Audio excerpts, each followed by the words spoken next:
രാജ്യത്തെ സ്ത്രീകൾക്ക് നിർബന്ധിത ആർത്തവ അവധി ഏർപ്പെടുത്തുന്നത് അവർക്ക് തൊഴിൽ വിപണിയിൽ വലിയ തിരിച്ചടിക്ക് കാരണമാകുമെന്ന് സുപ്രീം കോടതി.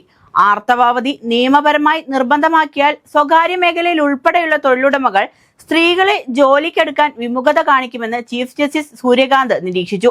അഭിഭാഷകനായ ശൈലേന്ദ്രമാണി ത്രിപാഠി സമർപ്പിച്ച ഹർജി പരിഗണിക്കവെയാണ് കോടതിയുടെ സുപ്രധാന നിരീക്ഷണം. ഇത്തരമൊരു നിയമം നിലവിൽ വന്നാൽ സ്ത്രീകൾ പുരുഷന്മാരെക്കാൾ പിന്നിലാണെന്ന തെറ്റായ ധാരണ സമൂഹത്തിൽ പടരുമെന്ന് ചീഫ് ജസ്റ്റിസ് ചൂണ്ടിക്കാട്ടി.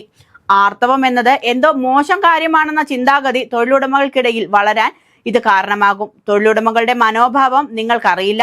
ഇത്തരമൊരു നിയമം വന്നാൽ അവർ സ്ത്രീകളെ ജോലിക്കെടുക്കുന്നത് അവസാനിപ്പിക്കുമെന്ന് ഹർജിക്കാരന് കോടതി മുന്നറിയിപ്പ് നൽകി. ബോധവൽക്കരണവും നിയമപരമായ നിർബന്ധവും രണ്ടും വ്യത്യസ്ത കാര്യങ്ങളാണെന്നും കോടതി വ്യക്തമാക്കി. 2013 കേരളത്തിലെ സർവകലാശാലകളിൽ സംസ്ഥാന സർക്കാർ ആർത്തവാവധി അനുവദിച്ചുകൊണ്ടുള്ള ഉത്തരവിറക്കിയത്. മുതിർന്ന അഭിഭാഷകൻ MR ഷംഷാദാണ് ഇക്കാര്യം കോടതിയുടെ ശ്രദ്ധയിൽപ്പെടുത്തിയത്. ലിംഗസമത്വം ഉറപ്പാക്കുന്നതിന്റെ ഭാഗമായാണ് സർക്കാർ ഇങ്ങനെയൊരു തീരുമാനമെടുത്തതെന്ന് അദ്ദേഹം പറഞ്ഞു. ഇതേ തുടർന്ന് സംസ്ഥാനത്ത് പല സ്വകാര്യ കമ്പനികളും നിലവിൽ ഇത്തരത്തിൽ ഇളവുകൾ നൽകുന്നുണ്ടെന്നും അദ്ദേഹം വ്യക്തമാക്കി.